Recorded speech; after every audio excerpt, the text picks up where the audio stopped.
Iran says it won't negotiate till this stops, but there's little sign it will.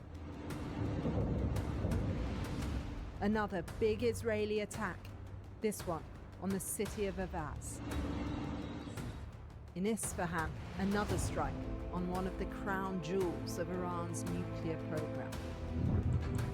The Israeli army, Mohammed Saeed Azadi, too, a commander who oversaw proxy militias in the Middle East.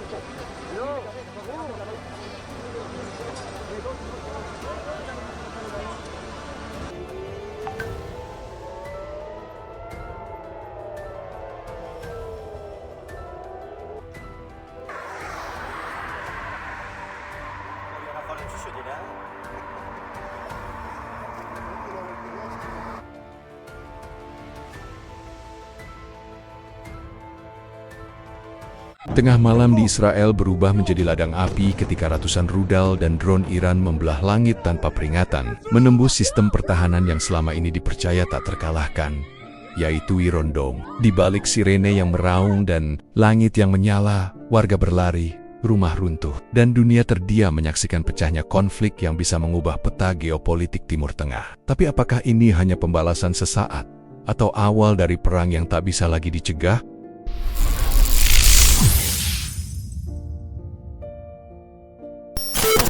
Malam itu seharusnya menjadi malam yang tenang di Israel. Jalanan mulai sepi, lampu-lampu kota menyala temaram, dan suara-suara kehidupan malam perlahan meredup di balik jendela-jendela yang tertutup tirai. Di Tel Aviv, Yerusalem, hingga kota-kota kecil di perbatasan, banyak warga baru saja melewati makan malam dan mulai bersiap beristirahat. Tapi ketenangan itu direnggut dalam sekejap mata.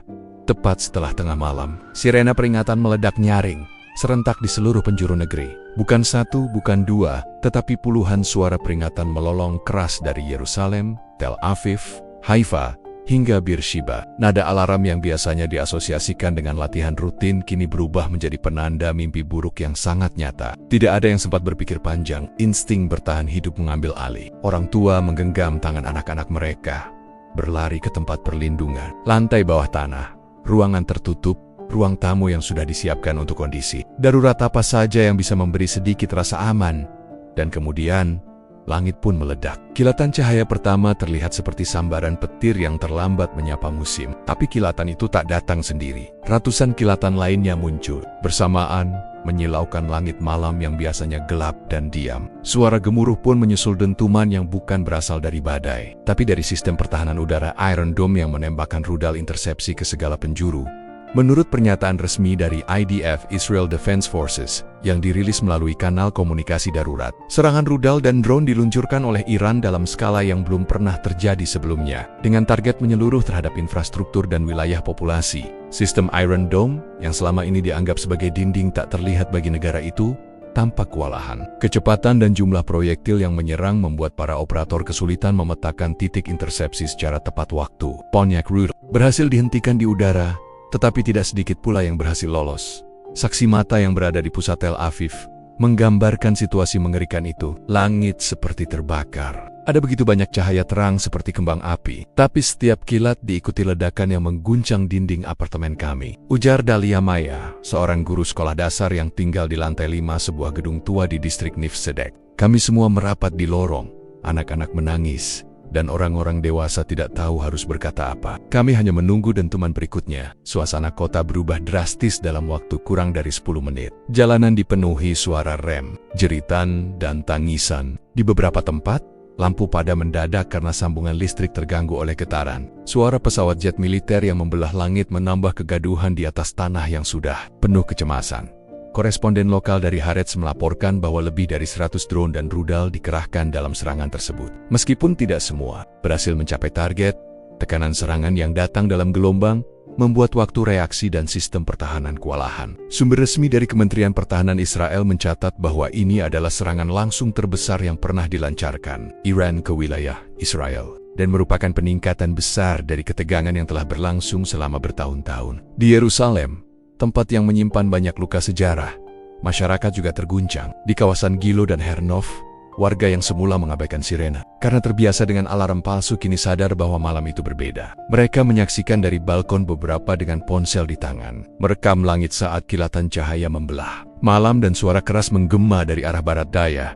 Tidak ada yang siap untuk malam seperti ini, ucap Moshe Abraham, seorang sopir taksi yang sedang dalam perjalanan pulang ketika alarm berbunyi. Ia menepi di tengah jalan raya dan berlindung di bawah jembatan bersama pengemudi lain. Saya telah melewati banyak ketegangan di negeri ini, tapi ini terasa seperti awal dari sesuatu yang sangat buruk. Di sisi lain, garis komunikasi militer dipenuhi oleh perintah darurat.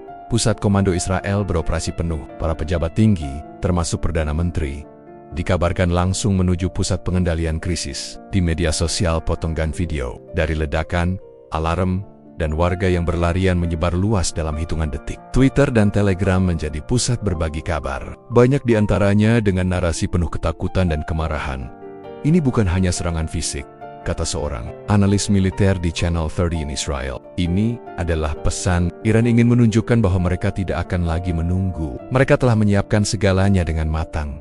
Ini bukan uji coba. Di malam yang biasanya diisi dengan doa, tawa kecil dari anak-anak, dan rutinitas tidur, warga kini berganti menjadi malam di mana langit menjadi musuh dan bumi pun tak lagi terasa aman. Dari suara sirene pertama hingga ledakan terakhir yang mengguncang jantung kota, semua menyadari malam itu akan dikenang sebagai titik balik. Dan ini baru permulaan. Langit belum juga gelap sepenuhnya saat gelombang serangan berikutnya menghantam. Setelah dentuman awal yang mengguncang warga Israel dari tidurnya, babak baru dari malam mengerikan itu dimulai. Kali ini, bukan hanya kilatan cahaya dan suara, intersepsi yang terdengar, tapi juga kehancuran nyata yang menembus jantung pertahanan negeri. Beberapa rudal balistik yang diluncurkan dari wilayah Iran berhasil melewati pertahanan udara Iron Dome dan David Sling, menurut pernyataan resmi dari Israel Defense Forces IDF yang dikeluarkan pada dini hari. Sejumlah rudal balistik jarak jauh diperkirakan berhasil mencapai target strategis, termasuk 2 pangkalan militer utama dan infrastruktur nasional. Sumber yang sama menambahkan bahwa kerusakan yang terjadi termasuk gangguan total pada sistem komunikasi satelit dan penghentian, sementara pasokan listrik di sebagian besar wilayah selatan dan tengah Israel.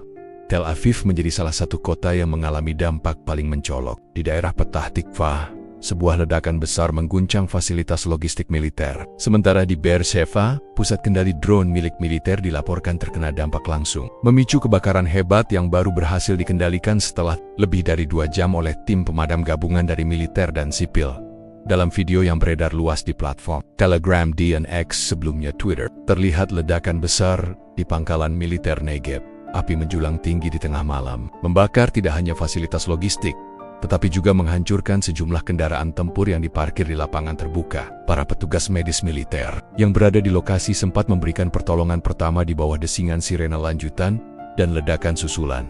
Saksi mata menggambarkan peristiwa itu seperti mimpi buruk. Kami mendengar ledakan sangat keras, lalu dinding rumah kami bergetar seolah akan runtuh, ujar Naomi Feldman, warga Rishon LeZion, yang tinggal tidak jauh dari jalur serangan. Tidak lama kemudian, listrik padam. Kami hanya bisa menyalakan lilin dan menunggu informasi. Tidak tahu harus lari kemana. Kantor Perdana Menteri Israel mengeluarkan pernyataan resmi beberapa jam setelah serangan berlangsung. Negara Israel sedang diserang dalam skala yang belum pernah terjadi sebelumnya. Kami akan membalas dengan tegas dan penuh perhitungan.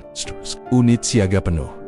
Keamanan warga adalah prioritas utama. Namun pernyataan itu datang di tengah rasa frustrasi yang meluas. Banyak warga merasa tidak siap menghadapi serangan sebesar ini. Beberapa jaringan seluler bahkan mengalami gangguan total, menyebabkan putusnya komunikasi antara keluarga dan menambah kepanikan. Pusat Informasi Nasional kewalahan menerima ribuan panggilan setiap menit. Banyak dari mereka hanya ingin tahu, apakah kota kami yang berikutnya? Dari laporan awal yang dikumpulkan oleh Times of Israel, beberapa fasilitas sipil juga terkena imbas. Salah satu gardu listrik utama di wilayah Ashkelon terbakar akibat ledakan rudal yang mendarat kurang dari 200 meter dari lokasi. Di Haifa, pelabuhan sempat ditutup selama 2 jam karena sistem navigasi digital lumpuh dan kegiatan ekspor-impor terganggu. Ini bukan hanya serangan terhadap militer, tapi juga terhadap ekonomi. Pakar keamanan dari Institute for National Security Studies menyatakan, Iran sangat mungkin telah merencanakan serangan ini selama berbulan-bulan melalui kombinasi rudal balistik, drone bunuh diri, dan rudal jelajah. Mereka mencoba melumpuhkan bukan hanya pertahanan fisik Israel, tetapi juga moral nasional. Respons militer Israel pun tidak menunggu lama. Jet-jet tempur F-19 dan F-21 diberangkatkan dari pangkalan-pangkalan yang masih berfungsi untuk menelusuri sumber peluncuran rudal. Dengan fokus utama di wilayah Irak Barat, Suriah, dan pesisir Lebanon. Sumber dari militer Amerika Serikat yang berada di wilayah Timur Tengah juga mengonfirmasi bahwa Israel telah meminta koordinasi intelijen dan ruang udara untuk rencana pembalasan strategis. Namun, kerusakan telah terjadi. Dan kerusakan itu bukan hanya fisik. Seorang perwira IDF berpangkat kolonel yang tidak disebutkan namanya karena alasan keamanan berkata dalam wawancara dengan Channel 13 News, "Kami dilatih untuk menghadapi situasi terburuk, tetapi skala serangan ini jauh melampaui ekspektasi. Bukan hanya teknologi yang diuji malam ini, tetapi juga ketahanan mental kami. Bangunan sekolah di beberapa wilayah ditutup hingga waktu yang belum ditentukan." Kementerian Pendidikan menyatakan bahwa kegiatan belajar mengajar di wilayah pusat dan selatan akan dialihkan secara daring. Rumah sakit juga meningkatkan status siaga. Di Rumah Sakit Ichilov, Tel Aviv, ruang gawat darurat penuh sesak, bukan hanya oleh korban luka, tetapi juga warga yang mengalami serangan panik dan trauma psikologis berat.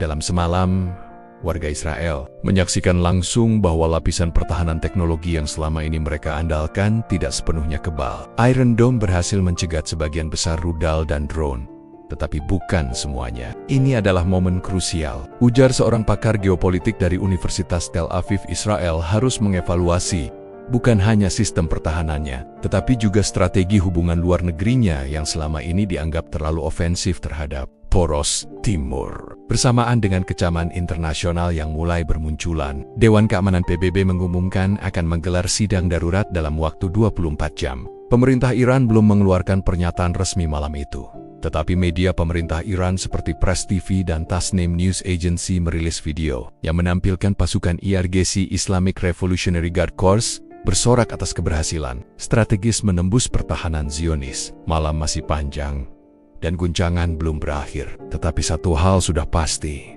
Benteng yang selama ini dipercaya tidak bisa ditembus kini telah retak. Dan dalam sela-sela kehancuran itu, muncul pertanyaan yang jauh lebih besar: apa yang akan terjadi esok pagi? Ketika langit akhirnya mulai memudar ke arah fajar, bukan kelegaan yang datang, melainkan rasa kehilangan yang belum sempat dipahami. Kota-kota di Israel yang semalam diguncang oleh deru rudal dan ledakan, kini perlahan mengungkap wajahnya yang porak-porak. Pecahan kaca berserakan di trotoar, mobil-mobil hangus terbakar, dan gedung-gedung yang tadinya berdiri megah kini menyisakan dinding terkelupas dan atap yang ambruk. Namun yang paling menyayat bukanlah kerusakan fisik, melainkan tubuh-tubuh yang terluka dan hati-hati yang tercabik. Rumah sakit Ichilov di Tel Aviv menerima gelombang pasien sepanjang malam. Di ruang gawat darurat yang penuh sesak, perawat-perawat bekerja tanpa henti. Beberapa dari mereka tidak pulang sejak kemarin pagi, memilih tetap berjaga, meskipun keluarga mereka sendiri juga berada dalam kondisi darurat. Tangisan, rintihan, dan panggilan panik dari kerabat bergema di lorong-lorong sempit rumah sakit itu. Sebagian besar korban mengalami luka akibat serpihan kaca, ledakan, dan reruntuhan bangunan, kata Dr. Yossi Alon, kepala unit bedah darurat Ichilov. Tapi yang lebih sulit ditangani justru adalah trauma psikologis. Ada anak-anak yang tidak berhenti menangis. Ada orang tua yang kehilangan seluruh keluarga mereka dalam satu malam. Data sementara dari Kementerian Kesehatan Israel yang dirilis pagi hari berikutnya mencatat bahwa lebih dari 80 warga sipil dirawat di berbagai rumah sakit akibat luka-luka, dan puluhan lainnya dalam kondisi kritis. Belasan di antaranya adalah anak-anak di bawah usia 10 tahun yang terkena pecahan puing saat bersembunyi di dalam rumah atau tempat perlindungan. Salah satu cerita yang menyebar luas dan membuat banyak warga terdiam adalah tentang keluarga Cohen dari pinggiran kota Holon.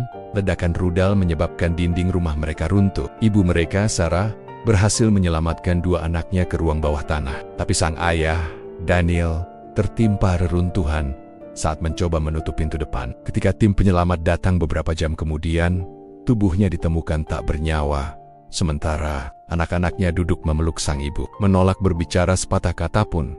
Situasi serupa terjadi di Ashdod, di mana sebuah sekolah dasar yang sedang kosong untuk libur akhir pekan ikut terkena imbas ledakan rudal, meskipun tidak ada korban jiwa karena gedung dalam keadaan kosong. Warga sekitar mengatakan bahwa dentuman ledakan menyebabkan kaca jendela pecah dan mengenai beberapa rumah di sekitarnya. Seorang bocah perempuan berusia 8 tahun, Lil, kehilangan penglihatannya sementara akibat pecahan kaca yang mengenai matanya. Ibunya, Shira, menggenggam tangan Lel sepanjang perjalanan ambulans sambil berulang kali membisikkan, "Ibu di sini sayang, IBU di sini." Di pusat penampungan darurat di Yerusalem, banyak warga berkumpul dengan wajah bingung, pucat dan mata kosong. Beberapa menggendong koper kecil, beberapa lainnya hanya membawa selimut tipis dan air minum. Tidak sedikit yang datang tanpa alas kaki, terburu-buru keluar dari rumah saat alarm berbunyi. Para relawan dari Magen David Adom, layanan medis darurat nasional Israel, bekerja sepanjang malam untuk memberikan pertolongan pertama, distribusi makanan, dan dukungan psikologis. Yang paling menyakitkan adalah melihat anak-anak yang tidak mengerti apa yang sedang terjadi, kata Jel, seorang relawan psikolog anak. Mereka hanya tahu bahwa rumah mereka hancur dan suara ledakan membuat mereka tidak bisa tidur. Beberapa bahkan menolak membuka mata, seolah-olah masih berharap ini hanya mimpi buruk. Pemerintah Israel telah mengaktifkan protokol Moked 100, sistem darurat nasional untuk evakuasi, pengungsian, dan distribusi bantuan medis. Ratusan bus dikerahkan untuk memindahkan warga dari zona merah ke tempat-tempat yang dianggap lebih aman di utara. Namun sistem ini sendiri tidak luput dari kendala. Jalan-jalan yang rusak dan komunikasi yang terputus membuat evakuasi berlangsung lambat dan penuh risiko. Beberapa ambulans bahkan harus dikawal oleh kendaraan militer untuk menembus wilayah yang masih terancam oleh potensi serangan lanjutan. Sementara itu, para petugas pemulasaraan jenazah mulai bergerak dari satu lokasi ke lokasi lain. Di Beersheba, satu keluarga ditemukan meninggal dunia di bawah reruntuhan rumah mereka yang hancur total. Di Ramat Gan, seorang wanita lansia ditemukan dalam keadaan tidak bernyawa di dalam apartemen yang terbakar. Diduga tidak mampu berjalan ke tempat perlindungan dalam waktu yang singkat. Rasa kehilangan menggantung di udara. Tidak ada angka pasti mengenai korban jiwa pada saat itu. Namun media IDF memperkirakan korban meninggal mencapai 2 digit, dengan puluhan lainnya hilang atau belum terverifikasi kondisinya. Beberapa media internasional seperti BBC dan Reuters mengutip pejabat pertahanan Israel yang menyatakan bahwa angka sebenarnya mungkin jauh lebih tinggi dari yang bisa kami verifikasi saat ini. Di tengah semuanya muncul juga cerita-cerita Kiber, seorang perawat muda di rumah sakit Hadassah yang tetap berjaga walau tahu rumah orang tuanya di utara terkena dampak serangan. Seorang pemuda Arab Israel yang mengantar 4 keluarga Yahudi ke tempat perlindungan tanpa pamrih. Seorang anak laki-laki berusia 9 tahun yang merelakan ruang perlindungan di rumahnya digunakan oleh tetangga lansia meski ia sendiri ketakutan. Namun semua kisah itu tak bisa menghapus luka yang telanjur terbuka lebar. Tubuh-tubuh mungkin bisa dirawat, tapi luka batin, trauma mendalam, dan rasa kehilangan tidak akan sembuh hanya dengan infus atau perban. Dalam benak banyak warga, terutama mereka yang menyaksikan langsung kehancuran malam itu, satu pertanyaan terus mengiang: bagaimana mungkin ini terjadi di tanah yang selama ini dibela dengan darah dan teknologi. Hari itu, Israel berkabung, tidak dengan prosesi megah atau pidato panjang, tapi dengan diam yang berat, dengan mata yang basah, tangan yang menggenggam foto keluarga, dan dinding rumah yang kini penuh retakan. Dan meski matahari perlahan terbit di ufuk timur, cahaya pagi itu tidak mengusir gelap, karena yang rusak bukan hanya kota tapi juga hati. Ketika sinar pagi merambat menyinari reruntuhan kota-kota Israel yang luluh lantak, dunia bangun dalam kebingungan dan kekhawatiran.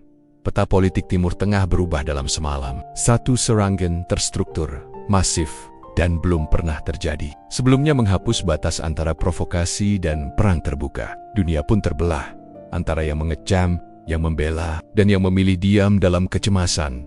Dewan Keamanan Perserikatan Bangsa-Bangsa menggelar sidang darurat hanya dalam waktu kurang dari 24 jam setelah serangan terjadi. Sedang ini, yang dipimpin langsung oleh Sekretaris Jenderal Antonio Guterres, menyuarakan keprihatinan mendalam atas meningkatnya kekerasan yang mengancam stabilitas global. Dalam pernyataannya, Guterres menekankan bahwa tindakan pembalasan tidak boleh melepaskan dunia dari jalur diplomasi. Namun diplomasi tampaknya sedang sekarat.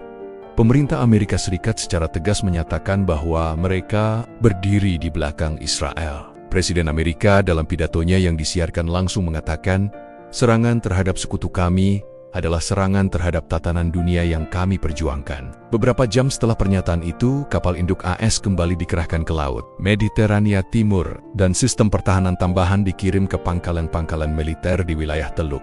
Di sisi lain, Iran menyampaikan klaim tanggung jawab secara terbuka. Dalam pidato yang disiarkan oleh Islamic Republic of Iran, Broadcasting IRIB, pemimpin tertinggi Ayatollah Ali Khamenei menyatakan bahwa serangan tersebut adalah pembalasan yang sah dan terukur atas rangkaian tindakan Israel di Suriah dan wilayah Palestina, termasuk serangan terhadap konsulat Iran di Damaskus yang terjadi beberapa pekan sebelumnya. Kami tidak menginginkan perang, tetapi kami tidak akan tinggal diam saat kedaulatan dan kehormatan kami diinjak-injak, ucapnya dalam nada tenang namun tajam. Dalam siaran yang sama, para pejabat Korps Garda Revolusi Islam (ERGC) menegaskan bahwa operasi telah mencapai tujuan utamanya dan memperingatkan bahwa setiap tindakan balasan dari Israel akan dibalas dengan kekuatan yang lebih besar. Beberapa negara Arab, termasuk Suriah dan Yaman, memberikan dukungan verbal terhadap tindakan Iran, sementara negara-negara Teluk seperti Uni Emirat Arab dan Arab Saudi memilih sikap lebih hati-hati. Pemerintah Riyadh bahkan menawarkan diri sebagai mediator untuk mencegah perang regional. Namun, ketegangan sudah terlanjur memuncak. Dalam negeri Israel sendiri, retorika berubah tajam. Media lokal menyorot tejek-tejek yang mencerminkan krisis nasional. Batas kesabaran telah lewat, tulis Jerusalem Post. Waktu balas telah tiba, kata Yedius Ahronot di Knesset Parlemen Israel. Perdebatan berlangsung sengit. Kelompok oposisi menuding pemerintahan saat ini gagal mencegah eskalasi, sementara para menteri garis keras menyerukan serangan balik besar-besaran terhadap pusat-pusat kekuatan Iran. Perdana Menteri Israel dalam konferensi pers yang disiarkan ke seluruh dunia berkata, "Negara kami diserang dalam kegelapan malam, tetapi kami tidak akan membiarkan kegelapan itu menang. Israel akan merespons dengan kekuatan, kehati-hatian, dan keyakinan. Ini bukan sekadar pertahanan, ini perjuangan untuk kelangsungan hidup." Langit belum tenang. Militer Israel mengonfirmasi bahwa puluhan jet tempur telah melintasi perbatasan udara dan melancarkan serangan terbatas ke basis proksi Iran di Suriah. Target utama adalah gudang senjata dan pusat komunikasi. Namun, informasi lapangan sangat terbatas, dan pemerintah membatasi akses media ke zona operasi. Sementara itu, di tanah-tanah yang hancur, warga sipil bertanya tanya apakah malah mengerikan. Itu hanyalah awal dari sesuatu yang jauh lebih besar. Banyak sekolah masih ditutup, toko-toko kosong, stasiun-stasiun kereta berjalan setengah layanan. Ketakutan menggantikan rutinitas. Sebagian besar warga memilih tidak keluar rumah kecuali banner-banner mendesak dari sisi kemanusiaan. Lembaga-lembaga internasional seperti Palang Merah dan Doctors Without Borders mulai mengirimkan bantuan medis dan logistik. Namun mereka mengakui bahwa akses ke area terdampak sangat terbatas dan penuh risiko. "Kami membutuhkan jaminan keamanan untuk bisa menjalankan misi kami," ujar perwakilan ICRC International Committee of the Red Cross. Kehidupan warga Palestina di wilayah tepi barat dan Gaza juga terdampak oleh ketegangan ini. Meski bukan target langsung dalam serangan awal, ketegangan meningkat pesat. Militer Israel memperketat blokade dan keamanan di sejumlah titik, memicu bentrokan sporadis yang mulai dilaporkan pada hari-hari berikutnya. Banyak pengamat khawatir bahwa situasi ini akan membuka banyak front konflik secara bersamaan. Di dunia maya, perang lain juga berlangsung. Ribuan akun menyebarkan narasi baik yang mendukung maupun yang mengutuk. Disinformasi menyebar cepat, menciptakan kebingungan, ketakutan, bahkan kebencian di antara kelompok masyarakat yang selama ini sudah terpolarisasi. Dalam waktu kurang dari 2 hari, tagar Israel Underattack dan Iran Strikes menjadi tren global, bersaing dengan seruan Stop Tewar dan Peace Now. Namun bagi mereka yang rumahnya telah menjadi puing, yang kehilangan anak-anak atau orang tua, yang menyaksikan langit terbakar dengan mata kepala sendiri, semua debat dan kecaman di layar ponsel terasa jauh. Tidak ada narasi yang cukup mampu menghapus apa yang telah terjadi. Tidak ada pidato yang cukup kuat untuk mengeringkan air mata mereka. Pertanyaannya kini bukan lagi apakah Israel akan membalas. Itu hanya soal waktu. Pertanyaannya adalah, apakah dunia sedang berada di tepi jurang perang regional yang bisa meluas ke skala global? Apakah ini hanya permulaan dari konfrontasi yang selama ini ditahan dengan diplomasi, tekanan ekonomi, dan sanksi, atau apakah ini momentum yang akan memaksa para pemimpin dunia untuk memilih antara kehancuran dan perdamaian? Satu hal jelas, malam itu telah mengubah peta kekuatan. Garis merah telah dilanggar, dan dunia tak bisa lagi menutup mata.